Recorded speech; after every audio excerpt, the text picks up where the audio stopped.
안녕하십니까. 기도하고 시작하겠습니다. 성부와 성자와 성령의 이름으로 은총이 가득하신 마리아님 기뻐하소서. 주님께서 함께 계시니 여인 중에 복되시며 태중의 아들 예수님 또한 복되시나이다.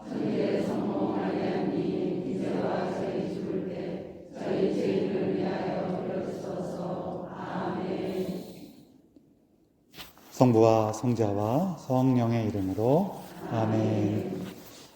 안녕하십니까. 안녕하세요. 방금 소개받은 곤지암 본당의 조원기 베드로 신부입니다. 지금 소리 잘 들리시나요? 네. 이거 소리 잘 들리시나요? 라는 이 질문은 사실 조금 의미가 없는 질문이죠. 마치 안 온 사람 손 들어보세요 라고 그런 거 비슷하잖아요. 들리시는 분들은 어차피 잘 들리시니까 대답하시지만 안 들리시는 분들은 안 들리니까 대답 못하는 거 아니에요. 그런 얘기인 거죠. 제가 저희 본당하고 다르게 여기는 좀 울림이 있어갖고 괜찮으신가 싶어갖고 적은 거예요. 근데 본격적으로 얘기하기에 앞서갖고 이렇게 성당 울리는 거, 이렇게 특히 옛날 성당일수록 성당이 울리도록 많이 만들거든요. 왠지 아세요? 성가가 울리면 더 좋아요. 그리고 예전에는 우리가 하느님을 찬미하면서 이 성당 안에서 하느님 나라를 실제로 느끼는 걸 더 감사합니다. 느끼는 게 중요했는데 전례적으로 어떻게 되냐면요. 옛날에는 대부분 토굴 같은 집에서 살아요. 그러다가 주일이 되면은 주일에만 좀 깨끗한 옷을 입고 한번 씻고 깨끗한 옷을 입고 그 컴컴한 집에서 나와서 성당에 딱 오면은 성당에는 샹들리에 촛불을 쫙 올려놔갖고 확 빛나고 밖에서 햇빛 들어오는 거는 스테인글라스에 쫙 비춰갖고 쫙 성당 안에 그림자를 들이우면은 벌써 멋있죠. 거기다가 이렇게 성당에서 울리는 성가 소리가 쫙 퍼지면은 아 여기가 천국이구나 그러는 거예요. 그런 게 있다 보니까 성당 가는 걸 좋아했던 거지. 큰일 났네. 벌써 시작부터 쓸데없는 소리 하고 있어갖고. 이게 우리가 지금은 그게 많이 바뀌었지만 그 마음만 기억하는 거예요. 그래서 이런 것들이 지금도 남아있는 게 저 아프리카에 있는 일부 지역들, 전체 아프리카 똑같진 않으니까 일부 지역들을 가면은 입당 성가가 30분이에요. 왜냐하면은 30분 동안 같이 막 노래하면서 춤추고 그래요. 그리고 봉헌하는 것도 이제 봉헌할 때 우리처럼 돈으로 봉헌하는 지역도 있지만 이렇게 집에서 바나나 가져오고 닭 한 마리 묻고 오고 해갖고 다 봉헌하고 또 30분 동안 막 춤추면서 서로 노래하는 거예요. 이렇게 해요. 그러다 보니까 이제 아프리카 지역에서 특히 뭐 일부 지역이지만 제일 신앙생활에서 이제 골치 아픈 문제 중에 하나가 뭐냐면은 거기는 이렇게 일부 다처로 지내는 경우가 간혹 있기 때문에 조당 문제가 생긴단 말이에요. 그럼 조당이잖아요. 여러 사람하고 결혼한 상태니까. 그래서 당신은 조당이니까 그거 해결할 때까지 성당에 못 옵니다. 그러면은 막 화내. 내가 왜 못 오냐고. 우리 같으면은 당신 성당 오지 마세요. 그러면은 에이 이거 내가 안 올라 그랬다. 그러면서 오기 싫은데 잘 됐다. 그런 사람이 있을 수 있잖아요. 근데 거기는 성당 오는 게 너무 재밌는 거예요. 너무 재밌고 좋으니까 오지 말라 그러면은 막 화내. 우리도 그런 마음은 한 번쯤 기억해보면 좋을 것 같아요. 누가 나한테 너 성당 오지 마. 혹은 뭐가 좀 어려운 일이 있어. 내가 성당 못 가게 됐어. 그러면 우리 내가 왜 성당 못 가게 돼요? 그러면 막 화내요. 그렇죠. 그런 마음은 한번 기억해보면 좋을 것 같아요.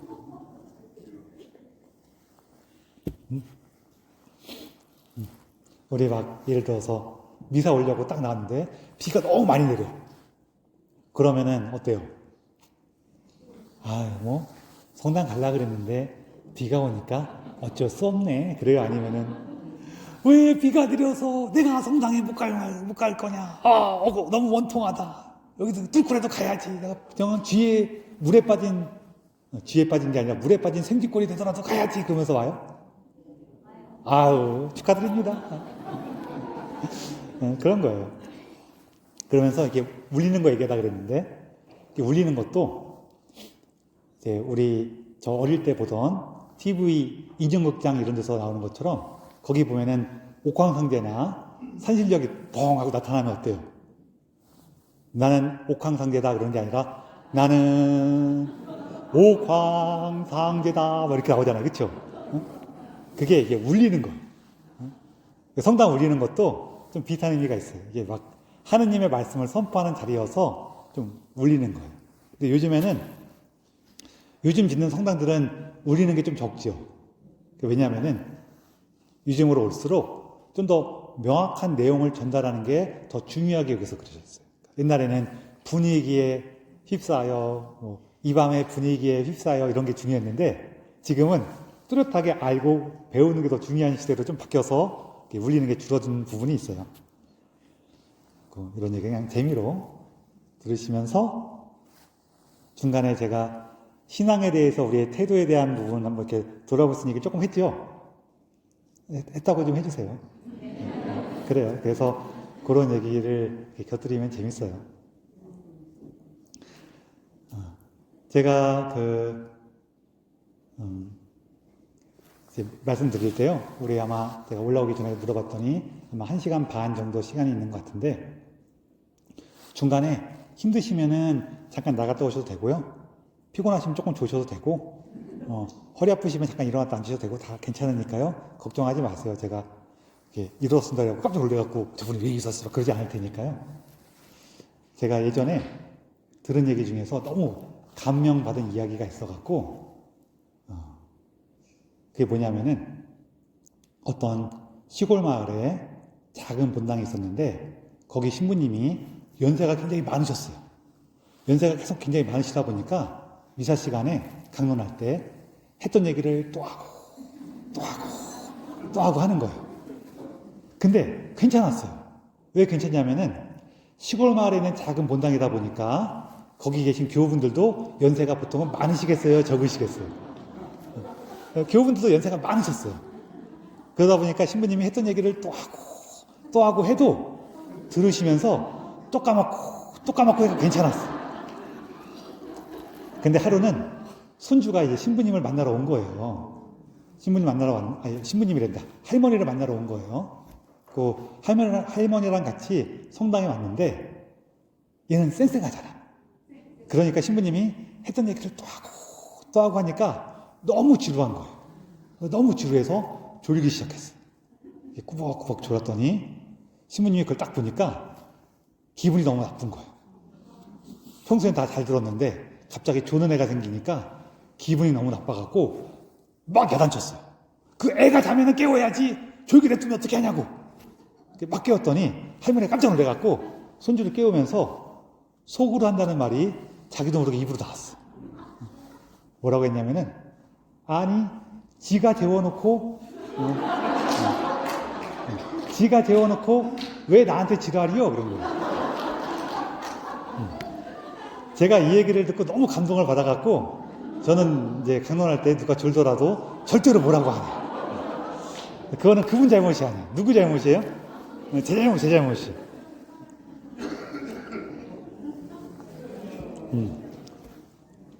물론 이제 여러분 이제 시간을 내셔서 온 거니까 즐겁게 들으시면 좋겠고요.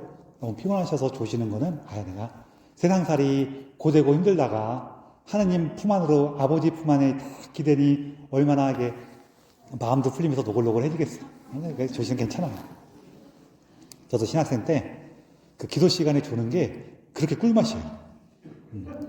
최고로 꿀맛이 기도 시간에 조는 거예요. 그거 괜찮아요. 그러면서 이제 오늘 좀 본격적인 얘기를 해봅시다. 제가 어떤 거 얘기할까 그러다가요. 오늘 꾸리아 교육이라고 그러셨잖아요.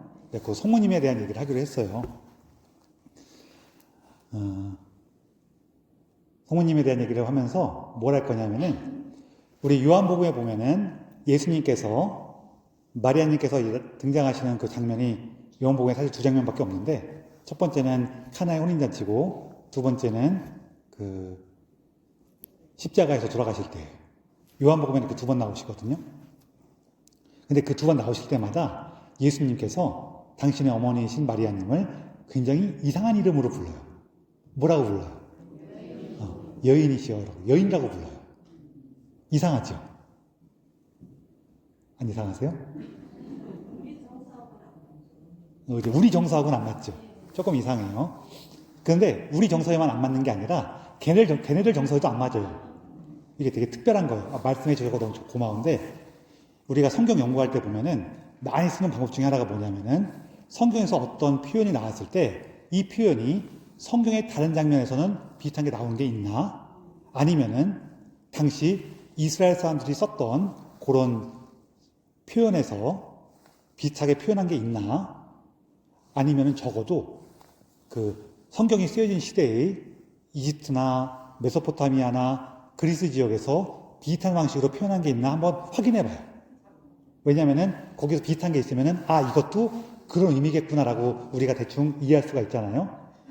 그런데 자기의 친어머니를 여인이라고 부르는 거는 아무데도 나오지가 않아요.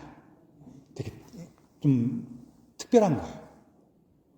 그러면은 다른 데는 나오지 않는데 여기만 이렇게 써 있는 거는 이게 정말로 자기의 고유한 의미가 있다는 뜻이에요. 그래서 아까 전에 우리 정서에는 맞지 않는다 그랬는데 우리 정서에만 안 맞는 게 아니라 걔네들 정서에도 안 맞아요. 이게 되게 이상한 표현인 거예요. 그래서 여러분들 제가 이상하지 않으세요? 라고 여쭤봤던 게 맞아요 이상해요 하면 제가 말할 맛이 나는데 저희 그거 다 알아요. 그거 왜냐면 천지란 얘기를 왜 이제 와서 하세요? 그러면 제가 딴 얘기 할까? 그럴 거예요 아니에요? 그래서 여쭤본 거예요. 이상해요 안 이상해요? 이상하지. 감사합니다. 그럼 우리가 먼저 카나의 혼인잔치를 좀 볼게요. 카나의 혼인잔치는 그 자체로도 굉장히 특별한 복음이에요. 우리 구원에 대한 얘기인데 뭐가 특별하냐면은 첫 번째 예수님께서 요한복음에 의하면은 가장 먼저 제자들과 함께 가신 곳이 이 혼인잔치였어요. 가장 처음이라는 게 특별한 거예요. 왜냐하면은 우리가 이제 우리 어떤 모임을 하자, 어떤 이렇게 단체를 만들자 해갖고 딱 그 창립 멤버를 뽑아서 이렇게 인원을 구성을 했어요. 그리고 나서 자 우리가 처음 모임이니까 가서 이거를 합시다라고 할 때 이거는 그 모임의 의미에 맞는 우리가 이런 모임을 앞으로 할 건데 딱 여기에 맞는 그런 행사를 할까요? 아니면은 그냥 아무 상관도 없는 행사를 할까요? 맞는 걸 하겠죠. 그러면 예수님께서 제자들과 함께하는 첫 번째 행사가 뭐냐면은 혼인잔치라는 거예요. 이게 중요한 거예요. 제가 노래로는 굉장히 저도 좋아하는데 이거 교리적으로 문제가 있어 하는 노래가 하나가 있어요. 그게 뭐냐면 이 노래예요. 님은 온 생애가 마냥 슬펐기에 이 노래 아시죠? 이 노래가 저도 이 노래 너무 좋아하는데 교리적으로 문제가 있어요. 어떤 문제일까요? 예수님은 온 생애가 슬프지 않으셨어요. 온 생애가 슬프지 않았어요. 당신 삶에 특히 마지막 순간이 굉장히 큰 아픔이셨지 십자가에 달리시는 그것이 큰 아픔이셨지 온 생애가 슬프지 않으셨어요. 성경을 보면은 예수님께서 기뻐하시는 장면이 굉장히 많이 나와요. 물론 이럴 수는 있어요. 우리 살다 보면은 뭔가 되게 서러운 일이거나 속상한 일이 딱 벌어졌을 때 아이고 내 인생아 내 인생에는 좋은 일이 하나도 없었어 이런 마음 들 때가 있거든요. 없어요? 그런 마음이 딱 느껴지는 순간이 있긴 있어요. 근데 이거는 사실은 거짓말이에요. 왜 거짓말이냐면은 지금 그렇게 느껴질 뿐이지 나도 내 인생 하나 이렇게 꼼꼼히 다 들어보면 좋은 것도 있고 안 좋은 것도 있고 힘든 것도 있고 기쁜 것도 있고 막 섞여 있단 말이에요. 그렇죠? 좀 이렇게 동의 좀 해주세요. 우리 천주교 신자들은 그냥 누가 와서 얘기하면은 잘 듣는 거에 익숙하셔갖고 응답이 없는데 제가 일부러 막 시키는 거예요. 그래서 그렇게 느껴질 수는 있지만 사실은 아니라는 거예요. 마찬가지로 우리 예수님의 삶도 그래요. 그래서 이 앞부분에서 얘기하는 게 뭐냐면은 우리가 예수님과 함께하는 이 신앙의 삶은 잔치라는 거예요. 우리가 예수님을 믿고 살아가는 이 신앙의 삶은 잔치이지 뭐 고난과 고통과 순환 이게 아니라는 거예요. 그 핵심은 잔치예요. 여기 특히 혼인잔치죠. 혼인잔치면은 누가 결혼해야 될 거 아니에요. 그렇죠? 혼인해야 하는 거잖아요. 누구와 누가 결혼할까요? 누가 혼인할까요? 그러니까 신랑과 신부인데 신랑이 누구예요? 예수님이시죠. 신부는 누구예요? 우리들이 교회를 얘기해요. 제가 얘기할 때 교회라 그러면은 저 개신교회 얘기하는 거 아니에요. 우리 예수님을 믿는 사람들의 공동체인 우리 사람들이 교회예요. 이 건물은 이 건물을 우리가 성당이라 그러죠. 그럼 개신교회 그 건물 뭐라고 불러야 돼요? 예배당이라고 불러야죠. 제가 한편으로는 쟤네들이 저걸 너무 선점해버려서 너무 아쉬워하는 게 그 기독교, 뭐 교회 이런 거고, 한편으로는 우리가 그걸 그냥 뺏긴 게 너무 아쉬워라고 하면서도 한편으로는 쟤네 참 상도덕 없다라고 하는 게, 공통적으로 쓰는 말은 자기들이 쓰면 안 되지. 우리는 이렇게 천주교라 그러고 성당이라고 이렇게 딱 쓰면은 자기들도 개신교라 그러고 예배당이라고 해야지. 자기는 기독교, 교회 그러면은 이거 참 상도덕 없네 그러는 거예요. 우리 예를 들어서 여기 저희 군지함에서 왔으니까 그 소머리 국밥 길이 있어요. 딱 있어갖고 그 골목에는 다 소머리 국밥집만 있어. 그래갖고 여기 사람들이 그냥 을에 순이네 집, 철수네 집, 뭐 강너머 집, 산밑에 집 이런 식으로 그냥 그렇게 붙였어. 왜냐면 여긴 다 소머리 국밥이라는 걸 다 아니까. 근데 한 집이 갑자기 딱 소머리 국밥집 내가 붙여버리면 어떻게 돼요? 걔네 상도덕이 없네 그럴 거 아니에요. 그쵸? 그런 거야. 제가 조금 우리끼리니까 조금 흉을 봤어요. 그래서 저는 얘기할 때 교회라고 이제 얘기 잘 안 하고 죽어라 예배당이라고 얘기해요. 그러니까 이 얘기를 이렇게 퍼뜨리는 거예요. 여러분도 가급적이면 예배당이라 그러세요. 근데 뭔 얘기하다가 하느님과 교회의 혼인이라는 거예요. 예수님과 우리, 예수님과 교회의 혼인잔치예요. 그래서 예수님이 그걸 보여주시는 거예요. 당신과 함께하는 첫 자리, 잔치라는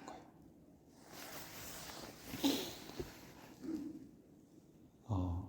잔치에 대해서는 할 말이 많은데 요거는 우리가 혹시라도 다음번에 저 보러 오시면은 제가 신앙의 삶에 대한 얘기 할 때 좀 더 자세히 말씀드릴게요.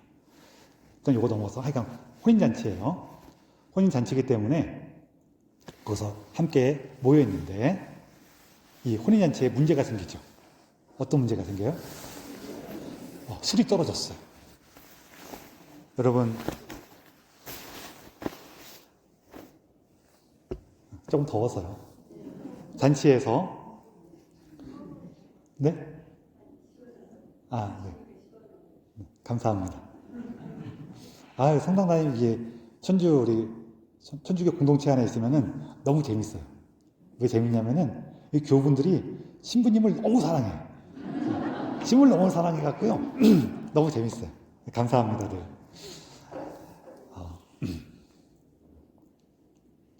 네. 제가 긴장을 했는지 자꾸 까먹네요. 포도주가 떨어졌어요. 술이 떨어졌는데 이게 여러분 어때요? 술 없는 잔치는 뭐예요? 그래요. 안고 없는 찐빵이에요. 그렇죠? 누구 말대로 고무줄 없는 빤스예요. 그런데 자꾸 이게 되게 중요한 문제예요. 거기다가 예수님 당시에는 또 뭐하고 연결됐냐면은 특히 혼인잔치잖아요. 신랑 쪽에서 잔치를 준비했는데 포도주가 떨어지잖아요. 그럼 신부 측의 아버지가 신랑 집안을 고발할 수가 있었어요. 니네가 잔치 준비를 제대로 안 해서 내 체면이 손상됐다. 내 명예가 실추됐다. 이 뜻이에요. 그 반대도 마찬가지고. 그래서 이거는 우리 명예와도 관계된 되게 중요한 문제예요. 그만큼 잔치에 술이 중요하다는 거예요. 또 술은 어떤 의미가 있냐면요. 술을 마시면 어떻게 돼요? 기분이 좋아져요. 흥겨워져요. 그래서 술은 기쁨을 표현하는 상징 중에 하나예요.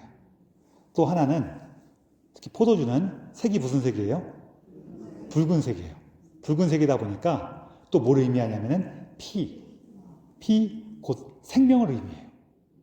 그 포도주라 그러면은 기쁨과 생명을 의미하는 거예요.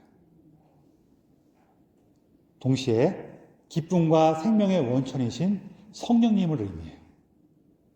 그래서 이 잔치에서 포도주가 떨어졌다는 얘기는 뭐냐면은 내가 예수님과 함께 살아가는 잔치인 삶을 살고 있는데, 이 신앙의 삶을 살고 있는데 내 이 삶 안에서 기쁨과 생명이 사라졌다는 거예요. 내 삶의 어느 순간에 성령님을 잃어버린 것 같은 그러한 공허함을 느끼고 있다는 거예요. 그게 포도주가 떨어졌다는 얘기예요. 우리 살다 보면 그럴 때 있죠. 신앙생활 되게 열심히 하고 있는데 어느 순간에 문득 내 삶은 지금 어디 있지? 이렇게 공허함을 느낄 수도 있고, 또 나름대로 봉사 되게 열심히 하려고 막 애를 썼는데 그렇게 봉사하다 보면은 대판 싸울 때가 있어요. 대판 싸우고 나면 우리 어떤 마음 들어요? 이럴 거면 내가 이럴 거면서 뭔 신앙생활 한다 그랬나 하면서 성당도 안 가고 한 달만 쉬자 그런데 한 달이 3개월 되고 1년 되고 3년 되고 이제 계속 냉담하고 그러잖아요. 그런 일이 생길 때가 있는 거예요. 꼭 성당에서뿐만 아니라 가족들 사이에서도 친구들 사이에서도 무언가 큰 갈등이나 어려움이 터지고 나면은 그냥 너무 힘들어. 삶이 뭔가 되게 힘들게 느껴져. 바로 그러한 순간들이 포도주가 떨어진 순간인데, 문제는 포도주가 떨어진 것도 사실은 우리가 잘 모를 때가 있어요. 그냥 뭔가 삶이 힘겨워진다라고 느끼긴 하는데 아직은 잘 몰라. 누가 이거를 아셨어요? 성모님께서 아셨어요. 예수님께서도 모르신 건 아닌데 예수님께서 먼저 움직이지 않으신 거는 이유가 있어요. 성모님께서는 아마도 추천컨대 우리 옛날에 이렇게 잔치 같은 거 하면은 저기 이렇게 천막도 쳐놓고 막 이렇게 하면은 그 동네에 있는 자매님들 다 부엌에 가갖고 전도 부치고 뭐 국도 끓이고 하면서 막 나르고 하면서 자매님들이 주로 부엌에서 같이 일을 하시죠. 이 얘기하면은 아니 남자들은 잔칫날 일 안 하고 놀기만 한다고 그렇게 생각하지는 않으셨으면 좋겠어요. 왜냐하면은 남자들이 하는 일은 보통 그 전날 끝나요. 천막 치고 돼지 잡고 이런 걸 하기 때문에 보통 그 전날 해요. 그렇게 생각하는 사람 아무도 없는데 신부님만 그렇게 얘기하는 거예요? 자매님들이 보통 잔칫날 이렇게 일을 도와줘요. 그러다 보니까 그 일하는 자리에 가까이 있다 보니, 이게 좀 다르게 표현하면은 우리의 삶에 더 가까이 계시다 보니, 이게 무슨 뜻이냐면은 예수님께서 우리를 구원하시지만 우리 마음속에 살짝 의심이 있단 말이에요. 어떤 의심이냐면은 예수님은 하느님이시니까, 그러니까 십자가도 기꺼이 받아들이시고, 그러니까 죽음에서 부활도 하시고 승천도 하시는 거지. 근데 나는 사람인데? 그래서 사실은 요것 때문에 참 하느님이시며 참 사람이신 예수님에 대한 그 교리가 되게 중요한 교리인데도 불구하고 우리는 마음속에 항상 일말의 의심이 생겨. 그래도 예수님은 하느님이신데. 그런데 마리아님은 온전히 인간이시죠. 온전히 사람이시단 말이에요. 그래서 우리가 마리아님을 더 가까이 느껴요. 그리고 또 하나가 있는데, 이건 마지막에 할 얘기긴 한데 미리 말 나온 게 미리 할게요. 아이들이 엄마한테는 되게 다양한 걸 물어봐요. 엄마, 내 양말 어디 있어? 엄마, 오늘 반찬은 뭐야? 엄마, 이따가 뭐해? 엄마, 저녁은 뭐 먹어? 다양한 걸 물어보는데 아빠한테는 딱 한 가지를 물어봐요. 아빠, 엄마 어디 있어? 이게 무슨 얘기냐면 특히 어릴수록 모든 집안이 그런 거 아니에요. 대부분의 집안에서 아이들은 엄마와의 유대가 더 좋아요? 아빠와의 유대가 더 좋아요? 엄마하고 유대가 더 좋아요. 그러니까 어머니이신 마리아님께서 우리 곁에 더 가까이 계시다는 거예요. 그래서 그분께서 포도주가 떨어졌다는 걸 아셨어요. 그런데 마리아님께서는 바로 떨어진 포도주를 해결할 수 있는 분에 가서 말씀하십니다. 예수님한테 가셔갖고 그들이 포도주를 가지고 있지 않구나라고 얘기해요. 우리 번역은 이제 포도주가 떨어졌구나라고 번역하는데 그들이 포도주를 가지고 있지 않구나라고 이렇게 말씀하시거든요. 그랬더니 예수님의 반응이 뭔가 심상치가 않아요. 그것이 저와 무슨 상관입니까? 그러니까 그들과 그것과 저 사이에 무엇이 있습니까? 아직 저희 때가 오지 않았습니다. 이렇게 얘기하시거든요. 이게 성경을 잘 모르시는 분들이 예수님이 마리아님을 무시했다라고 얘기하는데 그게 아니에요. 이게 뭐냐면은 성경에서 예수님께서 때라고 얘기했을 때에는 항상 같은 순간을 얘기해요. 언제일까요? 십자가의 순간을 얘기하는 거예요. 십자가의 때를 얘기하실 때만 예수님이 때라고 얘기하세요. 그래서 이게 사실은 무슨 뜻이냐면요. 그들에게 포도주가 없구나라고 하시니까 그들이 기쁨과 생명, 곧 성령께서 그들과 함께 있지 않는다고 느끼는구나 라고 말씀하시니까 예수님께서 뭐라고 대답하신 거냐면은 그 생명과 기쁨은 십자가를 통해서만 얻을 수 있습니다 라고 말씀하신 거예요. 그 응답이에요. 마리아님께서는 그걸 알아들으셨죠. 사실 예수님께서 포도주가 떨어진 상황을 모르시는 게 아닌데 기다리고 계신 이유는 우리 삶의 진정한 생명과 기쁨은 십자가를 통해서만 얻을 수 있기 때문이에요. 많은 어머니들께, 모든 부모님들께, 어머니뿐만 아니라 어머니, 아버지들께, 특히 어머니들이 좀 더 그런데, 이렇게 물어봐요. 이렇게 아이를 낳아서 키운 어머니들한테, 지금까지 살아오면서 가장 힘들고, 어렵고, 신경이 많이 쓰인 일이 뭐였습니까? 라고 물어보면은, 아이를 낳아서 키운 거라고 얘기 많이 하세요. 아이를 낳아서 키운 것만큼 내 모든 마음과 생각을 다 잡아간 게 없죠. 근데 동시에 살아오면서 가장 기쁘고 행복했던 일은 뭡니까? 라고 물어보면은 마찬가지로 아이를 낳아서 키운 거라 그래요. 원래 그런 거예요.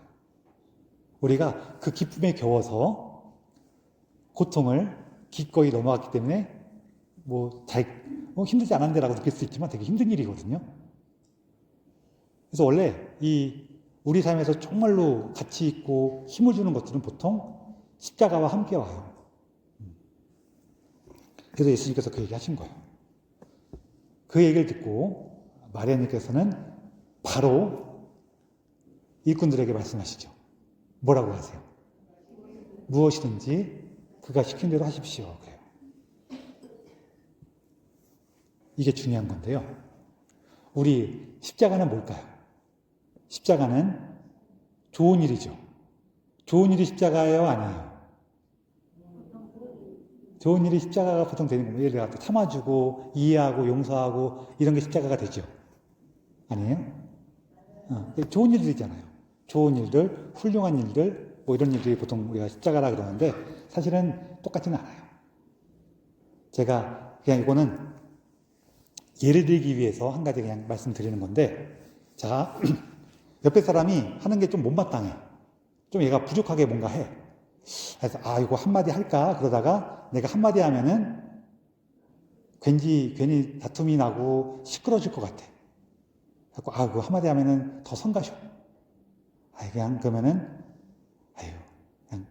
그냥 내가 하지. 내가 하는 게 속 편해. 하면서 해요. 이럴 때 있죠. 그래 놓고 내가 하다가 이게 힘드니까, 이게 내 십자가야. 이런단 말이에요.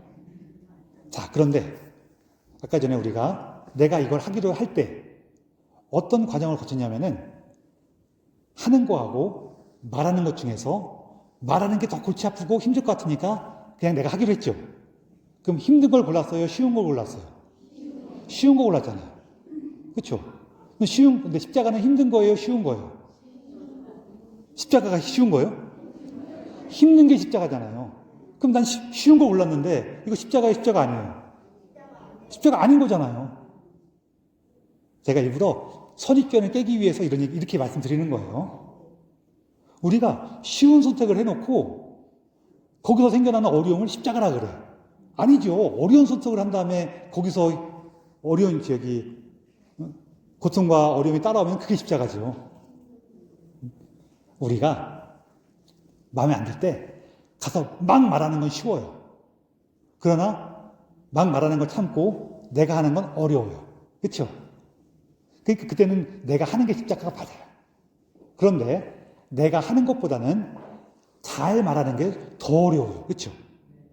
그러면은 우리의 삶이나 우리의 모습이 어느 정도 성장한 이후에는 가서 말을 하는 게 십자가예요.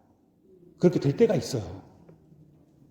그래서 우리가 너무 단편적으로 그냥 무조건 내가 참고 인내하는 게 십자가지 그러면은요, 십자가가 아닐 수가 있어요. 제가 이게 십자가에 대한 선입견을 깨시라고 이런 얘기를 드리는 거예요. 자, 그러면은 뭐가 십자가일까요? 예수님께서 나에게 주시는 게 십자가예요. 어느 날 예수님께서 가서 네 앞에 있는 저놈의 귓방맹이를 한 대 때려라 라고 하시면은 그 때리는 게 십자가예요. 그런 일은 잘 안 생겨요, 물론. 그런 일은 물론 잘 안 생기는데 제가 약간 극단적인 얘기를 하는 거예요. 극단적으로 그렇게 막 우리 선입견에는 이거 하면 안 돼 하는 것 중에서도 십자가가 있어요. 특히 언제 많이 경험하냐면요, 아이들 키울 때 많이 경험해요. 아이들 키울 때 내 생각에는 얘한테 이렇게 해줘야 될 것 같아. 근데 내 생각대로 했더니 나중에 아이한테 별로 안 좋아. 거꾸로 이렇게 하면 안 될 것 같은데 했는데도 그냥 아이가 하겠다는 대로 내버려뒀는데 이게 아이의 삶에 더 좋은 경우도 있어요. 이런 거 많이 경험해 보시죠. 그런 걸 통해 갖고 나의 진짜 십자가가 이게 아니었나 보구나. 특히 우리가 자기 십자가를 이렇게 혼동하게 만드는 큰 요인들이 뭐가 있냐면은 나의 애착이라든지 두려움이라든지 이런 게 있어요. 제가 오늘 그리스도 왕 대축일이어서 제가 예전에 예수님 만난 얘기를 조금 본당에서 했었는데 제가 말을 꺼내고 났더니 안 하는 게 조금 그렇긴 하네요. 제가 그때 신부가 되기 전에 좀 전에 피경하고 있을 때 그쯤에 하느님께서 정말로 나를 사랑하시는구나 하는 체험이 내가 좀 강해지고 있을 때였어요. 강해지고 있을 때였는데 그러다 보니까 뭘 할 수 있었냐면은 예수님한테 그냥 내 속상한 얘기, 부족한 모습을 이렇게 조금 더 많이 표현하기 시작했을 때예요. 제가 예수님한테 뭐라 그랬냐면은 예수님, 저는요 제 평생 살아오면서 제 마음대로 한 것도 하나도 없고 제가 원하는 것을 이거 하고 싶어요라고 표현조차 잘 못했어요. 그러면서 항상 다른 사람들의 기대와 요구에 부응하면서 다른 사람들의 눈빛에만 신경 쓰면서 살아가고 너무 힘들어요. 저는 왜 이렇게 힘들기만 할까요? 이렇게 얘기할 때였거든요. 그렇게 기도를 했어요. 기도하는데 이게 왜 그러냐면은 제가 첫 번째로는 제가 집안에서 장남으로 태어났어요. 이게 아이들 없이 다 어른들만 계시니까 맞이들은 저는 그렇게 해요. 맞이들은 물론 맞이에 어려움이 있긴 있어요. 그런데 부모님한테 잘해야 돼요. 왜냐하면요 맞이기 때문에 더 많이 요구받고 맞이기 때문에 더 많이 책임져야 되는 게 분명히 있거든요. 그것도 힘들어요. 힘들긴 한데 여기 자녀들 특히 2명 이상 낳아오신 분들은 느끼시겠지만 첫째를 봤을 때의 그 마음하고 둘째를 봤을 때의 마음하고 물론 다 기쁘지만 이게 달라요. 그렇죠? 그래서 맞이든 잘해야 돼요. 근데 그 잘해야 된다는 그 책임감 때문에 스스로 자기 삶을 더 힘들게 만드는 것도 있어요. 거기다가 제 나이 때쯤 됐을 때는 또 어떤 일이 벌어지냐면요. 우리나라에 K 장녀 이런 말 있죠. 그래서 맞다른 고생을 많이 해요. 동생들도 놀봐야 되고 하는 게 많아요. 장남은 대우받는 거라도 있어. 근데 문제는 저 나이 때쯤 오잖아요. 그러면은요. 집안에 어른들이 좀 계시면은 좀 대우를 받는데 어른들이 안 계시면은 그런 게 별로 없어요. 별로 없었어요. 거기다가 키워보신 분들은 아시겠지만 어릴 때 딸은 좀 빨리 크거든요. 아들 좀 느리게 커요. 그러다 보니까 딸한테는 이것저것 시킬 수가 있는데 아들한테는 시키면 사고 쳐. 그래서 딸한테서 많이 시키는 경우도 있어요.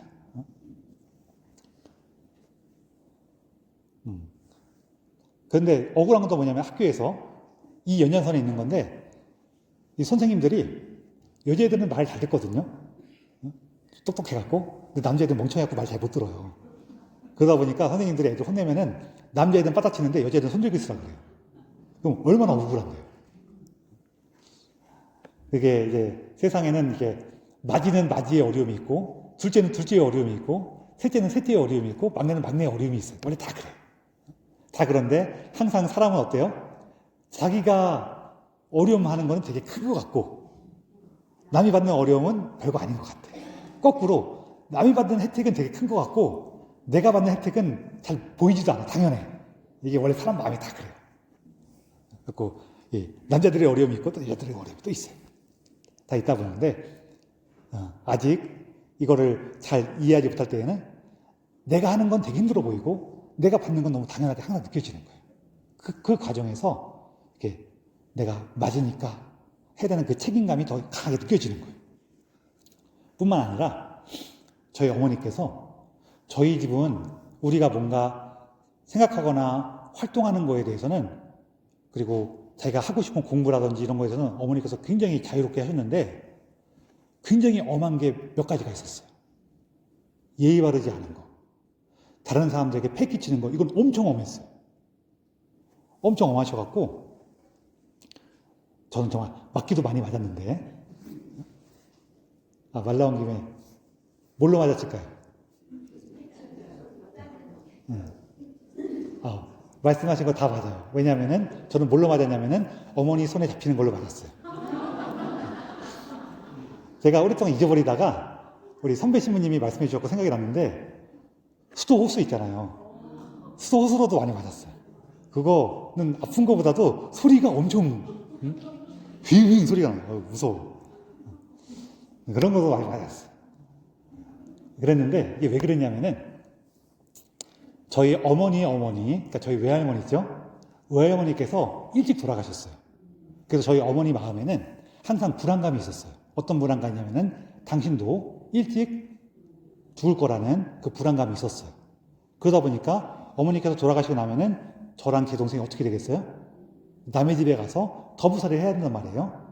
그런데 얘네들이 예의 바르고 패를 끼치지 않고 그러면은 그래도 예쁨을 받을 텐데 예의도 안 바르고 패만 끼치고 막 그러면은 천덕꾸러기 될 거 아니에요. 그렇죠? 미움 사고 천덕꾸러기 될 거 아니에요. 그래서 그것 때문에 너무 걱정이 되셔갖고 엄청 엄하게 키우셨어요. 그런 부분은. 그래서 저희가 다 큰 다음에 어머니 지금도 살아계세요.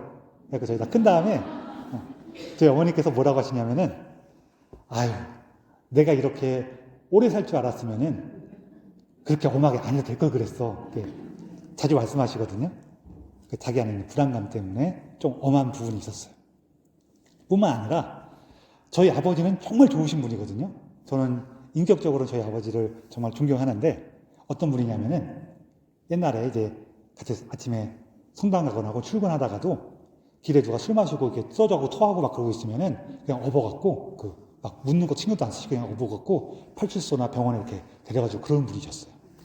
되게 좋으신 분이었는데 단점이 있었어요. 단점이 작은 자잘한 것도 있지만 큰 단점은 딱 하나밖에 없었지만 하나의 단점이 있었어요. 그게 뭐였냐면은 사업을 많이 하셨어요. 벌써 눈치채신 분이 계시는데 사업을 많이 했다는 얘기는 무슨 뜻이에요? 많이 망했다는 뜻이에요. 잘 됐으면 하나만 했겠죠. 망했어. 많이 망했어.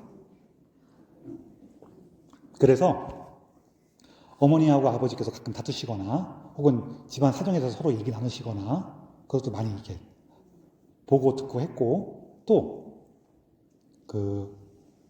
어느 날은 이제 학교 갔다 오니까 집안에 있는 모든 가구와 가전제품에게 뭐가 붙어 있는 거예요. 집에서 이렇게 이사한 적도 많고 그러긴 하는데 물론 저는 별로 고생을 안 했어요. 저희 어머니께서 고생을 많이 하셨지. 애들이 뭘 알겠어요. 그냥 어디 간다 그러면 가는 거라고 그렇게 가는 거지 뭐. 그러면 애들 때 뭐 어디 막 이렇게 살다가 좀 더 허름한 곳으로 이사 가게 되면은 우리 집 망했어? 그러다가도 다음날 되면 또 놀아요. 나가 놀아요. 막 애들이 뭐가 알아요. 그랬는데 그런 거 이제 크니까 이제 무언가 이제 이게 좀 쉽게 포기하고 이거는 내가 가지면 집안에 부담이 돼. 포기하고 이거 정말로 나한테 필요한 건가? 고민도 많이 하게 되고 막 그렇게 그런 것들이 제 안에 조금 쌓여요.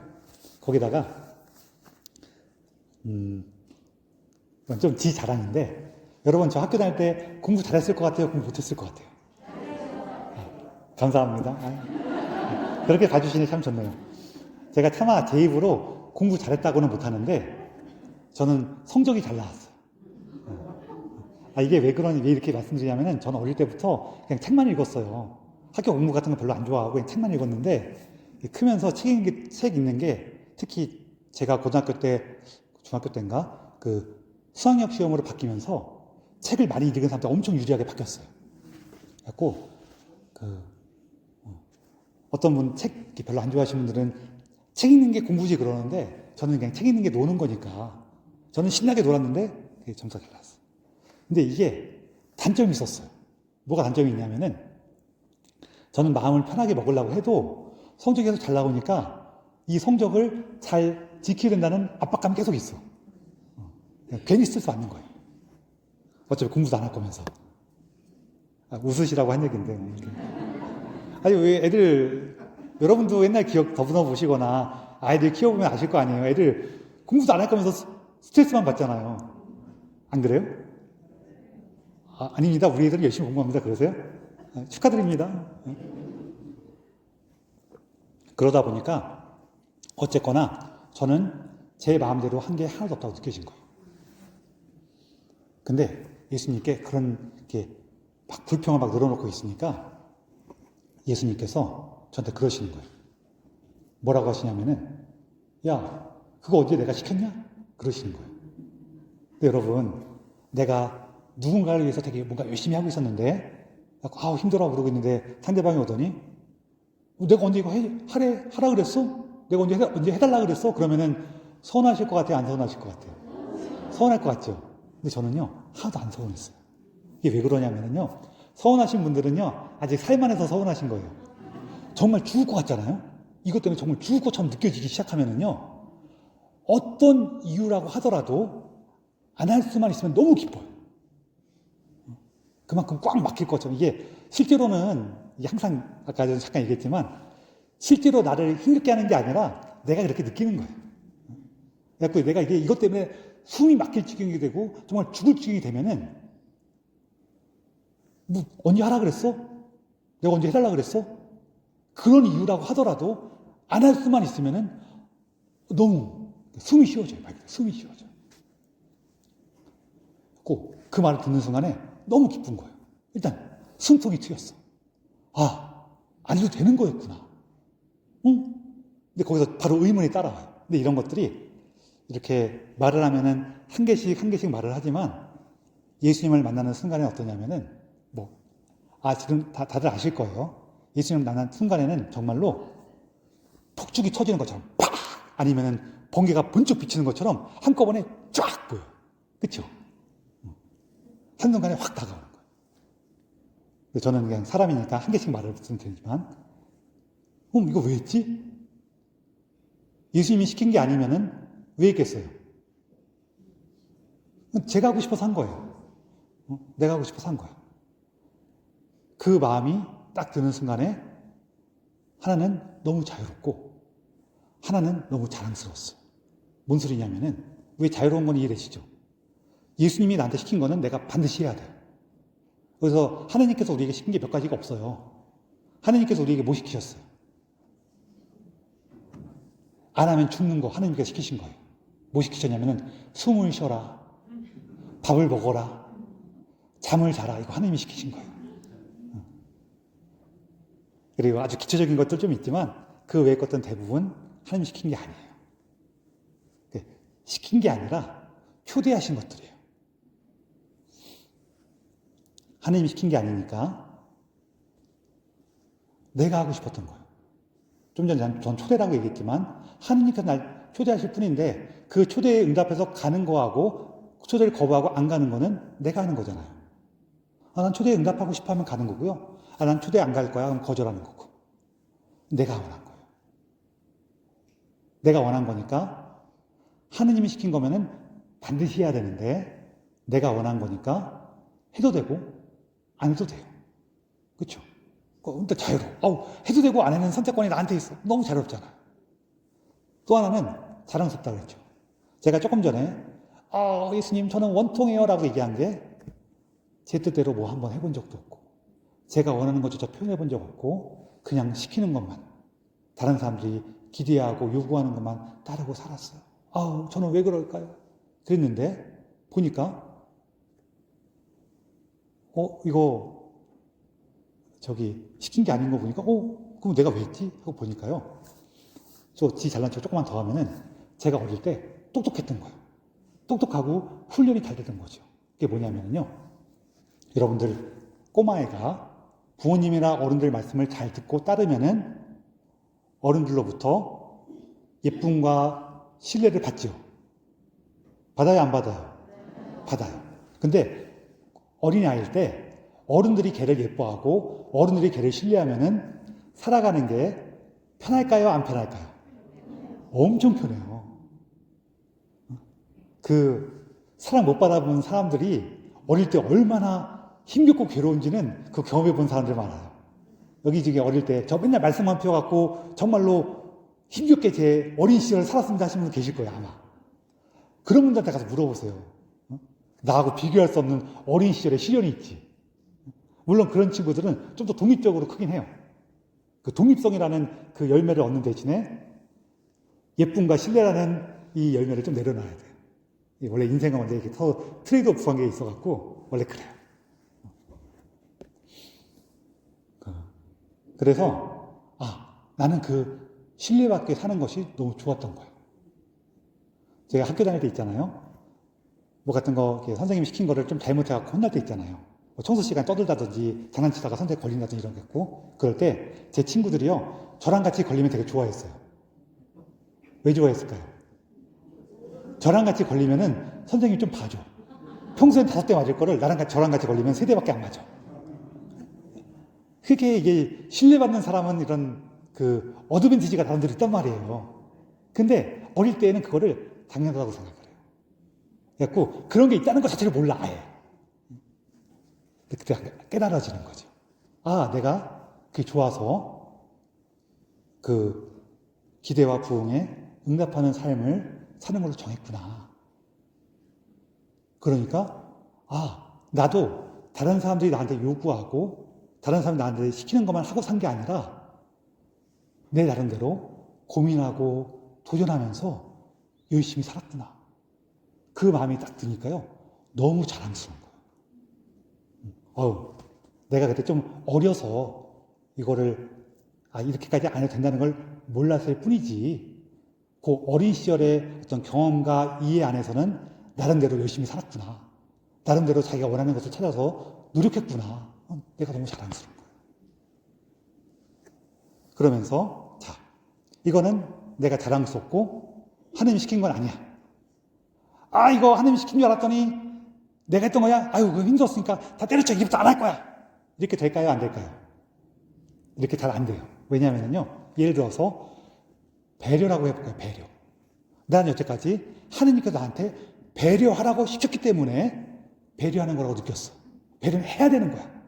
라고 느꼈는데 오늘 딱 보니까 이거는 해도 되고 안 해도 되는 거야. 그럼 나 지금부터 배려 안 할 거야. 막 살 거야. 이렇게 안 돼요. 왜냐하면 이미 나는 배려하는 게 좋아 보여요? 안 좋아 보여요? 좋아 보여요.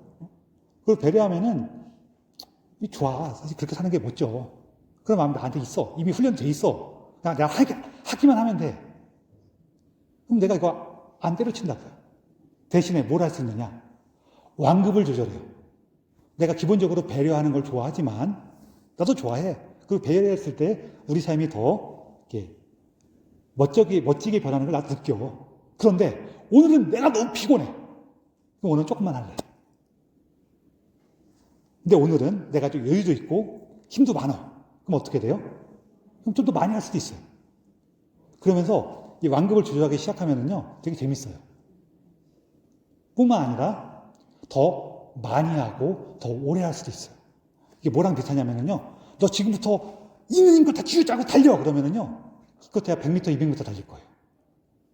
그런데, 네 페이스대로 좀 뛰고 걷고 하면서 네가 할 수 있는 페이스대로 쭉 가봐. 그러면은 굉장히 많이 갈 수 있어요. 그리고 여러분, 우리의 삶은 대부분 단거리 달리기예요? 마라톤이에요? 마라톤이에요. 내가 그 완급을 조절할 수 있게 돼요. 그러면 더 잘해요.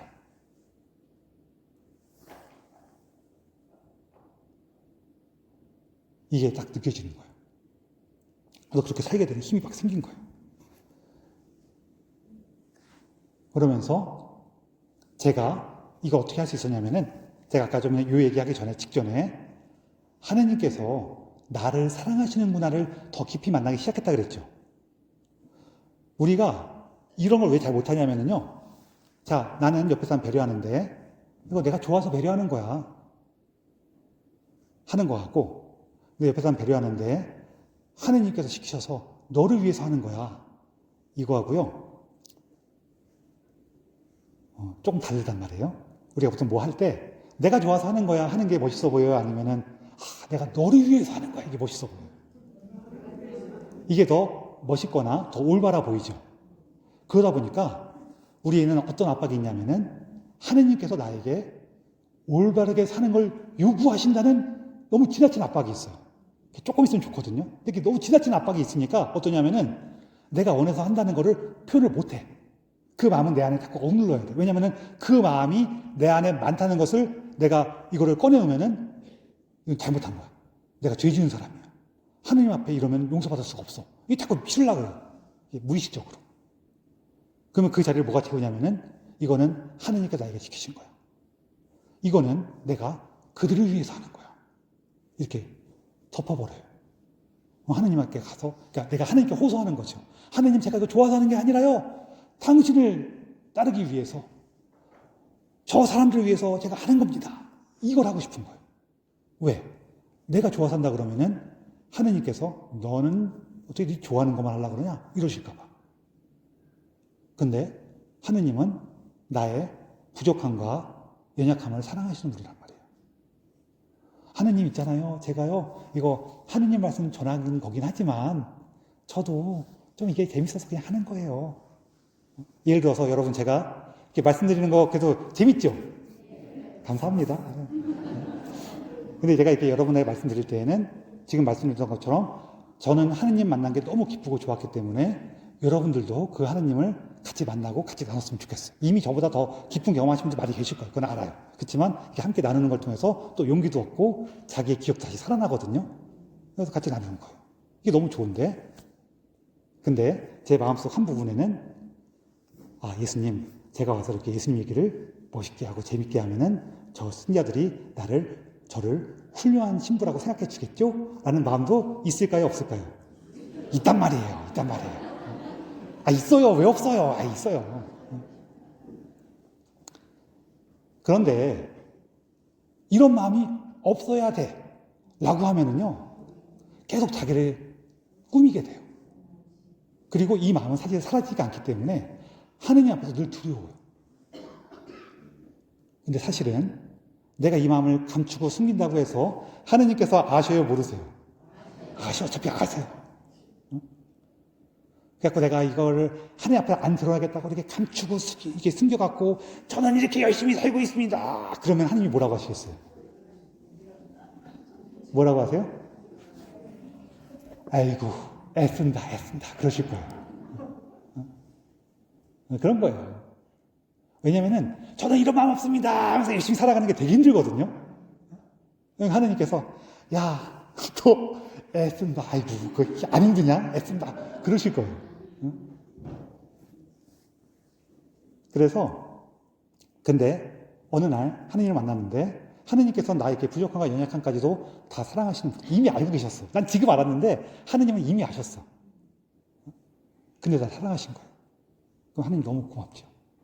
뿐만 아니라 하느님 앞에서 이런 것을 숨김없이 드러낼 수 있는 용기가 생겨요. 우리 그렇잖아요. 저 사람이 조금 자매님들 남편들 불러놓고 여보 지금 얘기하는 거 내가 다 봐줄 테니까 얘기해. 이러면 형제님들이 속아서 막 얘기를 하죠. 안 봐줄 건데. 응? 근데 상대방이 너 얘기해. 너 조금만 잘못해서 너 두고 봐. 막 그러면서 얘기해. 그러면 얘기해요, 안 해요? 거짓말이라고 하더라도 내가 다 봐줄 테니까, 지금 얘기하는 건 다 봐줄 테니까 얘기해. 그럼 얘기한단 말이야. 하느님은 정말로 봐주시는 분이거든요. 그 하느님께는 숨길 필요가 없죠. 그 안에서, 예수님, 제가 하고 싶었던 거예요. 저도 이게 좋았어요. 저도 여기서 많은 걸 얻었어요. 그런데 제가 원하는 것보다, 혹은 제가 할 수 있는 것보다 너무 크게 했던 것은 하느님 앞에서 감추고 떳떳하게 해야 된다는 그 허상이 저를 짓누르고 있었네요. 이걸 만나는 순간 자유로워진단 말이에요. 예수님과 함께 사는 거 정말로 기쁩니다. 그래서 저는 정말로 예수님과 살아가는 기쁜데 이렇게 기쁘다 보니까 단점이 있긴 있어요. 뭐냐면은 말이 많아져요. 말이 많아져갖고 계속 예수님 얘기가 하면 재밌어. 그게 단점이에요. 신부 생활하는 거 되게 재밌어요. 신부는요, 다니면서 예수님이 좋아요, 예수님이 최고예요, 예수님이 얼마나 좋은 분인지 아세요? 이런 얘기만 계속 하고 다니잖아요? 그럼 먹여주고 재워주고 입혀줘. 얼마나 재밌는데요. 그래요. 그렇습니다. 그래서 제가 지금, 이 얘기를 막 길게 드린 이유는 그냥 사실은 말 나온 김에 이런 얘기를 드렸지만 뭐가 있냐면은 제가 십자가라고 생각했던 거는 첫 번째 단추를 잘못 채워서 생겼던 허상 위에 쌓았던 십자가가 아닌 거였죠. 내가 하느님 앞에서 늘 충실해야 돼, 올바라야 돼, 훌륭해야 돼 라는 그 허상이었던 거예요. 이건 십자가가 아닌 거죠. 그렇죠? 근데 저는 그 십자가라고 생각한 거예요. 이런 것처럼 우리 삶에는 십자가가 아닌데 십자가인 행세를 하는 것도 좀 있어요. 조금 있으면 괜찮은데 많이 생기면은 삶을 무겁게 만들어요. 그리고 우리 삶의 포도주가 떨어지게 되는 원인 중에 하나가 돼요. 이게 모든 원인은 아닌데 이게 그 원인 중에 하나예요. 그럼 진짜 십자가는 뭐냐? 예수님께서 나에게 주시는 거. 그래서 우리가 살면서 되게 힘겹거나 혹은 마음에 안 드는 사람이 있거나 미운 사람이 있으면은요, 예수님한테 가서 좀 얘기 좀 했으면 좋겠어요. 예수님한테 가셔갖고, 혹은 예수님 조금 어려우면은 성모님께 가셔갖고, 성모님, 제 말 좀 들어보소. 그러면서, 쟤들은 왜 저래요? 쟤들은 왜 저러고 저래? 막 그랬으면 좋겠어. 그거, 이렇게 얘기하면은, 신부님 그거 막 흉보고 그러면은 죄 안 돼요? 죄 되지요. 죄 되지요. 근데 입으로 얘기 안 하고 속으로 그러고 있으면 죄 아니에요? 하느님은 겉을 보시는 분이에요? 속 마음까지 보시는 분이에요? 속 마음까지 보시는 분이에요. 겉으로 예수님한테 가서 딴 사람한테 가서 얘기하면 좀 다른 얘기지만 다른 사람한테 가서 하면은 그 사람의 귀를 죄짓게 하는 거예요. 그런 분 조금 있긴 있어요. 근데 정말 믿을 수 있는 사람이라면은 특히 그 사람이 성숙한 사람이면 해도 돼요. 근데 어쨌거나 하느님한테 얘기를 하건 속으로 끓이고 있건 하느님 앞에서는 똑같단 말이에요. 그럼 여러분, 그나마 하느님한테 얘기하면 속이라도 시원하죠? 그럼 죄가 똑같으면 속이 시원한 게 나아요? 속도 가깝은 게 나아요? 속이라도 시원한 게 낫잖아요. 예수님한테 얘기하는 거예요. 예수님, 요즘에 내 인생이 좀 빡세졌어요. 왜 이렇게 되는 일이 하나도 없어요? 그러면서 예수님한테 물어보고, 얘기하고. 그러면서 그 가운데에서 우리가 십자가를 예수님하고 막 얘기하다 보면은 십자가가 조금씩 나오는데, 그때 그 십자가를 찾기 위해서 우리가 도움이 되는 질문들은 뭐냐면요. 일단 내가 속상한 얘기 있으면 다 하는 게 좋아요. 속상한 얘기 다 하고 나면은 조금 한참 얘기했으니까 기운도 좀 빠지고 그래갖고 좀 마음이 좀 이렇게 정돈이 돼요. 그러면 그때쯤 되면은 예수님 물어봐요. 예수님, 저는 뭐 때문에 이렇게 화가 났죠? 이게 되게 재밌는 게 우리가 화는 난 건 아는데 왜 화가 난지 모르는 것도 되게 많아요. 뭔가 내 삶에 뭔가 불안한 일이 벌어질 때 불안한 것이 예상되면 보통 화가 나는 경우가 많거든요. 그 불안한 걸 없애야 되니까. 화를 내는 걸 통해서 없애려고 그래요. 그렇잖아요. 우리 여기 어떤 강아지 한 마리가 왕! 하고 덤벼들면 나두가지 왕! 그러면은 얘 쫓아버릴 수 있잖아요. 이게 화내는 메커니즘이에요. 네. 호랑이가 나한테 왕! 그러면은 물려 죽죠. 거꾸로 여기 제일 순한 거 뭐 있을까? 그래, 강아지 한 마리가 지나가는데 그림자가 이렇게 확 왔다가 지나갔는데 나는 그게 큰 개인 줄 알고 왕! 그러면은 뒤에서 뭐라 그래요? 너 왜 이렇게 오버해? 그럴 거 아니에요. 그렇죠? 나는 혼자 힘들고. 그런 일이 막 우리 삶에 막 여러 가지 겹친단 말이에요. 예수님 물어보는 거예요. 제가 이렇게 화가 났죠? 제가 이렇게 우울하죠? 제가 왜 이렇게 슬프죠? 제가 이유는 모르겠는데 이상하게 찜찜해요. 예수님 왜 이렇게 찜찜하죠? 이렇게 물어보는 거예요. 예수님이 때로는 답을 주실 때도 있고 답을 안 주시지만 다음 단계로 넘어가서 바로 해결수는 들어가는 것도 막 그러고 사람마다 좀 달라요. 그리고 나서 그것까지도 어느 정도 되고 나면은 내가 이런 마음 때문에 화가 났구나. 그러고 나면은 예수님께 그 다음에 물어보세요. 예수님, 제가 어떻게 할까요? 이 어떻게 할까요에는 세 가지가 들어가거든요. 하나는 내가 무엇을 해야 되는가? 두 번째는 내가 무엇을 하고 싶은가? 마지막으로는 내가 무엇을 할 수 있는가? 이 세 번째도 되게 중요해요. 내가 뭘 할 수 있느냐? 근데 우리가 보통 해야 되는 거랑 하고 싶은 거는 그래도 찾는데요. 할 수 있는 거를 잘 못 찾는 경우도 많아요. 아무리 해야 되고 하고 싶어도 할 수 없는 건 못 하는 거예요. 그런 것들도 있어요. 그래서 그런 걸 예수님하고 나누면서 이렇게 십자가를 찾아가는데 이거를 이렇게 한 단계씩 안 거치고도 통짜로 잘 하시는 분도 계시고 한 단계씩 차분차분하게 하시는 분도 계시고 더 멀리 돌아가시는 분도 계시고 막 그래요. 다양한데 어쨌거나 핵심은 뭐냐면은 예수님 안에서 내 십자가가 뭐냐, 그분께서 무엇을 주시는 거냐, 이걸 찾는 거는 꽤 중요해요. 그런데 이거를 우리 힘으로 찾기가 쉬울까요? 어려울까요? 어려워요. 누가 도와주실까요? 성모님께서 일꾼들한테 뭐라 그랬어요? 무엇이든지 그분이 시킨 대로 하십시오. 우리가 뭘 해야 되는지를 알려주시는 거예요. 어디로 가야 될지.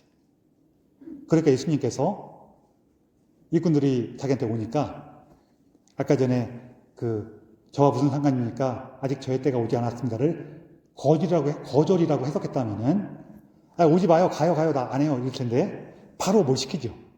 왜냐면은 예수님은 그렇게 해야지 포도주를 얻는다는 것을 전해주고 싶었던 거예요, 처음부터. 그래서 여기서 이제 물독 6개에 물을 떠오는데 요거는 이제 믿음과 우리의 노력을 넘어서는 하나님의 은총에 대한 표현이에요. 물독은 이스라엘 율법을 얘기하는 거여 갖고, 근데 얘가 6개 있잖아요. 그러니까 율법은 중요한 거지만 부족한 거예요. 그것을 완전하게 바꿔주시는 분은 예수님이시죠. 무엇을 보고? 그들의 믿음과 노력을 보시고. 사실은 믿음이 더 중요한데, 왜냐면은 믿음은 우리의 행동을 갖고 와요. 야고보서에 나온 이 내용인데, 예를 들어서 제가 꾸리아 단장님 어디 계세요? 그렇죠? 제가 처음 봤지만 꾸리아 단장님은 딱 믿을 만한 분인 것 같아요. 제가 지금부터 우리 꾸리아 단장님 전적으로 믿겠습니다. 그렇지만 꾸리아 단장님이 저한테 10,000원을 꺼달라 그러면은 안 꺼줄 겁니다. 왜냐하면 떼먹을지도 모르거든요. 이렇게 얘기를 한다면은 우리 꾸리아 단장님 그러실 분 아니지만 얘기한다면은 믿는 거예요, 안 믿는 거예요? 안 믿는 거예요. 내가 입으로 백날 믿는다고 얘기해봤자 이 믿음은 그냥 믿는다는 표현이 아니라 삶을 얘기하는 거라서 당연히 삶이 따라올 수밖에 없는 거예요. 그렇죠? 그래서 믿음과 삶을 구분하는 것 자체가 조금 애매해요. 야고보서도 계속 얘기하는 게 이 얘기예요. 어떻게 믿음과 삶을 구분할 수 있느냐, 그 얘기인데 이 일꾼들이 가서 물을 떠온 거는 믿음 안에서 한 거예요. 특히 이 일꾼들이 예수님을 잘 모르는데 누구를 알아요? 마리아님을 알죠. 마리아님을 우리가 평소에 봤기 때문에 저분이 쓸데없는 얘기 하실 분이 아닐 거야 하면서 도움을 받게 됐죠. 그래서 물을 떠왔더니, 그리고 더 재밌어요. 자, 포도주로 바뀌었지, 그거 확인하고 가서 떠줘, 이렇게 얘기해요? 아니면 그냥 떠서 갖다 주라 그래요. 그럼 이 일꾼들이 볼 때는 아직도 물이란 말이에요. 근데 저기서 포도주 가져와요 그랬는데 물 떠다 주면 어떻게 돼요? 혼낼 거 아니에요. 근데 일꾼들 가서 물을 떠가요. 이걸 뭐라고 불러요? 믿음이라고 부르는 거예요. 이게 믿음인 거예요. 그랬더니 그 잔티마트니가 과방장이 뭐라 그래요? 이렇게 좋은 포도주를 아직까지 드셨군요. 그래요. 이게 무슨 얘기냐면은 우리 시작할 때 포도주가 떨어졌죠. 근데 여러 가지 예수님과의 만남과 그 안에 우여곡절을 통해서 새로운 포도주를 얻었더니 이 포도주는 처음 것보다 더 좋다는 거예요. 이거 우리 신앙생활에서 많이 경험해 보셨죠? 내가 예수님을 믿으면서 이제 내 삶에는 평화와 기쁨으로 가득 찰 거야 그랬는데 우여곡절이 있고 여러 가지 어려움이 있고 막 뒤집어지고 엎어지고 난리가 난단 말이에요. 그 다음에 그 과정에서 다시 바다의 별을 발견해서 예수님께 나아가요. 그래서 예수님을 다시 만나. 그랬을 때의 그 기쁨과 충만함은 처음보다 더 성숙했죠.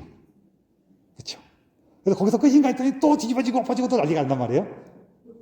아, 여기 신앙생활 오래 하신 분들 다 아시잖아요. 그래요, 안 그래요? 그래요. 그렇게 계속 믿음이 성장하는 거예요. 참고로 요한복음에서는 믿음이라는 말이 안 나옵니다. 믿음이라는 말이 안 나오고요. 믿는다는 것은 이렇게 나와요. 무슨 얘기냐면은 믿음이라는 고정된 단어로 나오는 게 아니라 믿는다는 것은이라는 움직이는 단어로 나와요. 왜? 요한복음 사도는 알고 있었어요. 믿음이라는 것은 딱 고정된 게 아니라 계속 변화되고 성장하고 나아가는 거라는 걸 요한복음사가는 알고 계셨기 때문에 믿음이라고 딱 묶어서 고정해서 쓰지 않으시고 믿는다는 것을 이렇게 표현하셨어요. 항상. 재밌죠?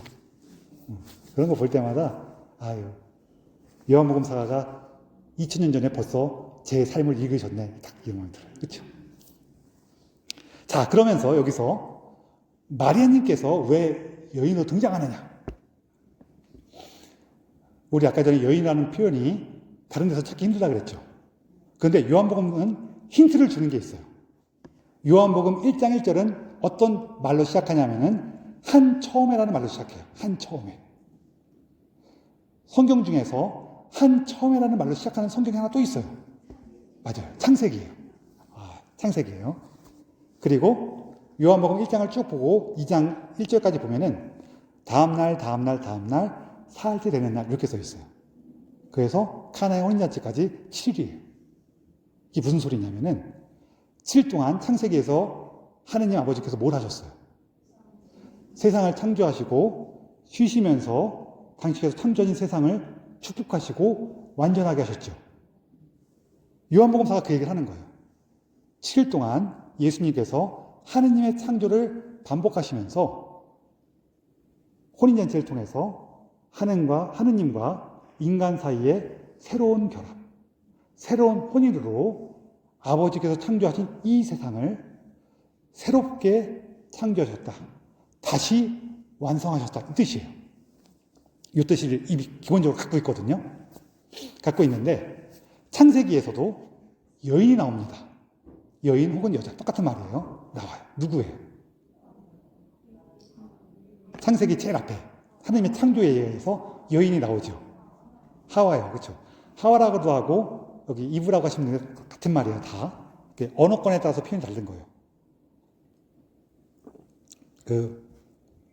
아마 히브리어로 하면은 하바, 아바, 이 발음에 제일 가까울 거예요. 아마 대충 이런 발음에 가까워요. 저도 잘 표현하기 좀 그런데 조금 이렇게 남사스러워서 그런데 제가 이렇게 얘기하다 보면은 별로 얘기 안 하지만 중간에 보면 히브리어나 라틴어나 그리스어나 이런 외국말도 섞어서 얘기할 때가 있거든요. 그거 왜 그러는 거냐면은 잘난 척 하려고 그러는 거예요. 뭐 그런 겁니다. 그래서 그런 발음인데 이게 언어권에 따라서 이브가 되기도 하고 에바가 되기도 하고 막 그렇게 바뀌는 거예요. 근데 그 이름은 처음엔 나오지 않아요. 그거는 에덴 동산에서 쫓겨날 때 그때 이름을 지어줘요. 그래서 하느님께서 창조하실 때에는 어떻게 창조하시냐면은 아담과 하와가 아니라 사람과 여자를 창조하셨어요. 아담이란 말은 이름이 아니라 그냥 사람이란 뜻이에요. 그래서 아담은 그냥 사람이란 뜻인데 아담과 사람과 여인을 창조하셨는데 이 여인이 뭐래요? 창세기에서 창세기 1장 제일 앞부분에서 뱀의 유혹에 넘어가서 인간이 하느님께 불순명하게 만들죠. 이게 첫 번째 여인이 하는 일이에요. 그래서 그 결과 어떻게 돼요? 죽음이 이 세상에 들어왔다고 창세기에서는 얘기하고 있어요. 그렇죠? 자, 예수님께서 당신 자신을 표현하시는 방식이 말이 여러 가지가 있는데 그 중에 하나가 뭐냐면은 사람의 아들이에요. 사람의 아들이란 말은 벤 아담 그래서 아담의 아들, 아담의 자손, 사람의 아들, 사람의 자손 다 똑같은 의미로 사용할 수가 있거든요. 이게 왜 이렇게 표현을 쓰시냐면은 지금은 우리가 그 상속을 안 받을 수도 있는데 옛날에는 아버지가 빚지고 돌아가시면 누가 갚아야 돼요? 자식이 갚아야 돼요. 그렇죠? 아버지 재산도 자식이 물려받지만 아버지의 일도 자식이 물려받고 아버지 잘못도 자식이 물려받아요. 아담이 저지른 잘못을 그럼 누가 갚아야 돼요? 아담의 아들이 갚아야 돼요. 그래서 예수님께서 사람의 아들이라는 표현에서 쓰는 성경 말씀들이 있거든요. 에피소드 중에서.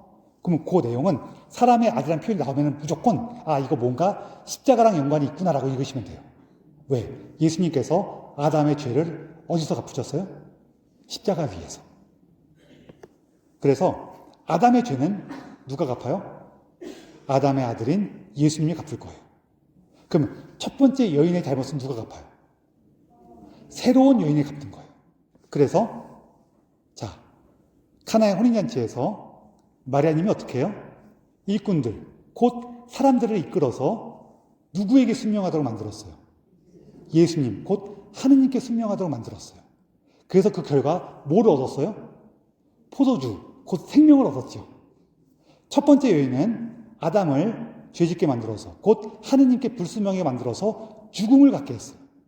새로운 여인은 사람을 하느님께 순명하도록 만들어서 생명을 얻게 했죠. 그래서 예수님께서 당신 어머니를 여인이라고 부르시는 거예요. 첫 번째 여인의 잘못을 되돌리는 새로운 여인이기 때문에. 그리고 그 가나안 잔치 마지막 구절에 보면은 재밌는 표현이 하나 또 있는데 이 모든 일을 보고 제자들은 예수님을 믿게 되었다라고 나와요. 요한복음에서는 믿는다는 것은 생명을 얻는다는 것은 동의의 말이니까 믿음, 구원, 생명은 같은 말이에요. 제자들도 이 사건을 통해서 생명을 얻게 돼요. 그게 첫 번째 여인 마리아, 새로운 여인 마리아님께서 첫 번째 여인의 죄를 갚는 일이에요. 요게 이미지적으로도 완벽하게 다시 한번 재현되는 게 어디냐면은 골고타 산에서요. 여러분 양쪽으로 이렇게 상상을 해보세요. 두 군데 이렇게 언덕이 있어요. 하나는 에덴 동산이고 하나는 골고타 언덕이에요. 에덴 동산은 기쁨과 생명의 땅이에요. 골고타 언덕은 해골, 죽음의 땅이에요. 이 언덕 위에는 나무가 한 그루씩 있는데 에덴 동산에 있는 이 나무 위는 무슨 나무예요? 생명의 나무예요. 반면에 골고타 언덕에 있는 이 나무, 십자나무는 죽음의 나무예요. 이 에덴 동산에 있는 생명의 나무에서는 뱀이 인간을, 정확히는 여인을 유혹해서 인간에게 죄와 죽음을 건네줘요. 그렇죠? 요 십자나무 아래에는 우리 요한복음에 보면은 남자와 여자가 있는데 누구하고 누구예요? 요한 사도하고 성모님이 계시죠. 사실은 요한 사도가 아니에요. 성경에 뭐라고 써 있어요? 주님께서 사랑하시는 제자라고 써 있어요. 왜냐하면은 요한복음 사가는 요한복음서를 읽는 모든 신자들이 이 이야기를 이거 요한사도 일이구나라고 듣는 것이 아니라 예수님을 사랑하고 예수님께 사랑받는 모두의 이야기로 듣기를 원하신 거예요. 성령의 이끄심 안에서. 그래서 주님께서 사랑하시는 제자라고 나와요. 이 십자나무 아래에서는 마리아님께서 하느님의 뜻에 순명해서 저는 주님의 종입니다. 그대로 저에게 이루어지기를 바랍니다라는 그 순명의 고백을 통해서 사랑하시는 제자에게 예수님, 곧 생명 자체이신 분을 낳아주시죠. 지금 에덴 동산에서 벌어지는 일하고 골고타 언덕에서 이루어지는 일이 마치 데칼코마니처럼 이렇게 딱 마주하고 있는 거 이해가 되시죠? 요한복음사가는 이 이미지를 전해주고 싶은 거예요. 이 이콘을. 이게 이콘이라 그러면은 요즘에는 컴퓨터 아이콘 있죠? 요 모양을 보고 이 아이콘이 전해주는 그 내용을 너희가 얻어라, 그거예요. 요 모양을 보고. 그래서 예수님께서 마리아님을 여인이라고 부르시는 거는 절대로 무시하거나 업신여겨서가 아니에요. 이분은 첫 번째 여인의 잘못을 바로잡는 새로운 여인이시다라는 뜻이에요. 그리고 이 성모님을 통해서 얻는 도움은 요한복음사가에 나오죠. 그 카나의 혼잔치에서 아주 전형적으로 나타나는 거예요. 뭘 하셨어요? 포도주가 떨어진 사람들의 위기를 먼저 마리아님께서 예수님께 전해주시고 예수님의 말씀에 따라서 일꾼들이 그 말씀을 이해할 수 있도록 얼른 알려주시죠. 이게 성모님께서 우리에게 해주시는 일이에요. 우리 삶의 어려움을 우리가 눈치채기 이전에 먼저 누구한테 가서 전해줘요? 예수님께. 우리 손을 잡고 가서 얘 문제 있어요. 얘 어려움이 있어요. 얘 아파요. 얘 힘들어요. 라고 예수님께 얘기해 주시는 거예요. 그 예수님께서 이러이러 해야 됩니다. 라고 했을 때 이거 해. 이렇게 하면 돼. 하고 도와주시는 분이란 말이에요. 이게 성모님께서 우리를 도와주시는 거예요. 이 역할이 굉장히 중요한 역할이에요. 왜냐하면은 아까 우리가 처음에 얘기했던 것처럼 엄마한테는 이것도 물어보고 저것도 물어보고 다양한 걸 물어보지만 아빠한테는 뭐만 물어봐요? 엄마 어디 있어? 이거만 물어본단 말이에요. 이게 왜 그러냐면은 형제님들은 조금 서운하실 수가 있는데요. 옛날에는 모든 집이 그런 건 아니지만 보통 아버지들은 굉장히 무섭고 엄했어요. 반면에 어머니가 그래도 말이 통했어요.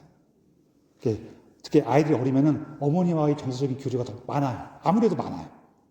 그러다 보니까 사람들이 하느님이 아버지셔. 사실은 아버지가 아니라 아빠거든요. 여러분, 아버지하고 아빠하고 뭐가 다를까요? 뭐가 다르냐면요. 아빠한테는 내가 용돈을 받는데 아버지께 내가 용돈을 드리죠. 이게 제가 우스갯소리로 드리는 말씀이지만 아빠는 우리가 어렸을 때 내가 전적으로 의지하고 믿고 따르는 분이에요. 반면에 아빠는 여전히 존경은 하지만 내가 사람 대 사람으로서 대등하게 대해야 하는 분이죠. 하느님은 아버지가 될 수가 없어요. 하느님은 항상 아빠예요. 그런데 문제는 예수님께서 이처럼 하느님은 아빠셔라고 얘기를 했지만 우리 안에서는 아무래도 아빠와 아버지를 조금 무서워하고 꺼려하고 왠지 좀 더 잘 보이고 싶고 평가받고 싶고 이런 마음이 있단 말이에요. 그러니까 하느님께서 야, 나 그거 아닌데 난 괜찮은데 하는 거를 아무리 그렇다고 말을 해줘도 애들이 안 믿으니까 잘 못 알아들으니까 어떻게 했어요? 마리아님을 통해서 너를 통해서 이들이 어머니로서의 내 사랑을 느끼도록 도와주라라고 성모님을 세우신 거란 말이에요. 그게 십자가에 다시 나타나죠. 예수님께서 누구에게? 요한이 아니라고 했죠. 사랑하시는 제자에게 뭐라 그래요? 이분이 내 어머니시다.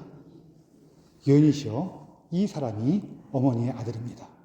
이처럼 우리를 마리아님과 아들과 딸로 이어주신단 말이에요. 왜? 우리 또 다른 얘기 하나로 내가 세상에서 제일 편한 사람이 누구예요? 내 엄마예요. 내가 세상에서 그래도 가장 불편한 사람이 누구예요? 사실은 남의 엄마예요. 시어머니 어렵지만 나쁜 게 아니라 어렵단 말이에요. 그렇지만 형제님들도 장모님 어려워해요. 괜히 장모님 앞에 가면은 이렇게 눈치 보이고 그런단 말이에요. 남의 엄마가 원래 어려워요. 그래서 예수님께서 사랑하시는 제자에게 마리아님을 어머니로 이어주신 거예요. 너희 어머니시다. 그래서 우리가 그때부터 마리아님을 더 이상 그냥 마리아님이 아니라 뭐라고 불러요? 성모님, 어머니 이렇게 불러요. 우리끼리니까 제가 우스갯소리 하나만 해드리면은, 저는 반은 진담이에요. 우리가 주위에 보면은 예수님을 믿고 따르긴 하지만 마리아님을 어머니라고 부르지 못하는 사람들이 있어요. 뭐 누구라고 말을 하지 마세요. 그런 사람들이 있어. 그런 사람들은 뭐냐? 그런 사람들은 그냥 제자. 왜? 예수님을 믿고 따르긴 하니까 제자는 맞죠? 안 맞아요? 제자는 제자예요. 그런데 우리는 예수님을 어머니라고 부를 수 있는 우리는 뭐예요? 주님께서 사랑하시는 제자. 마리아님을 어머니라고 부를 수 있는 거는 사랑하시는 제자들이 많이 받은 특권이란 말이에요. 그럼 여러분, 그냥 제자가 되고 싶어요? 사랑하시는 제자가 되고 싶어요? 축하드립니다. 너무 잘 오셨습니다. 그래서 여러분, 우리 오늘 요한복음에 나오는 예수님께서 당신 어머니를 왜 여인이라고 부르셨을까? 이유가 뭐였어요? 그분께서 첫 번째 여인의 죄를 되갚으시는 새로운 여인이시기 때문에, 첫 번째 여인의 잘못을 바로잡는 새로운 여인이시기 때문에 그분을 예수님께서 여인이라고 부르시는 거예요. 그리고 이분께서 우리에게 주시는 은총의 전부는 뭐예요? 우리의 어려움, 우리가 포도주, 곧 생명을 잃어버렸을 때, 그때 우리를 이끌어서 예수님께 우리의 아픔을 전해주시고, 우리가 예수님의 말씀을 알아듣고 따를 수 있도록 도와주시는 분. 그래서 예수님께서는 당신의 어머니 마리아님을 통해서 우리가 하느님의 어머니로서의 따스하고 부드러운 사랑을 더 깊이 느낄 수 있도록 우리를 그분과 어머니와 아들로, 어머니와 딸로 이어주었다는 것. 이것은 주님께서 사랑하시는 우리들이 받은 큰 선물이라는 것. 같이 기억하시면 좋겠습니다. 주님께서 우리에게 준 생명을, 그리고 어머니를 통해서 그 생명을 우리가 언제라도 풍성히 받을 수 있다는 것을 기억하시고, 성모님께서 특별히 사랑하시는 당신의 레기오 단원들인 여러분들이 그 은총을 더욱더 풍성히 받을 수 있도록 우리를 위해서 정부해 주실 거라는 것을 믿으며 우리 다 함께 기뻐하도록 합시다. 아멘.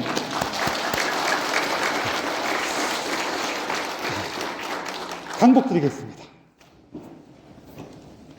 성부와 성자와 성령의 이름으로 주님께서 여러분과 함께 전능하신 천주 성부와 성자와 성령께서는 여기 모인 모든 이에게 강복하소서. 주님을 찬미합시다. 성부와 성자와 성령의 이름으로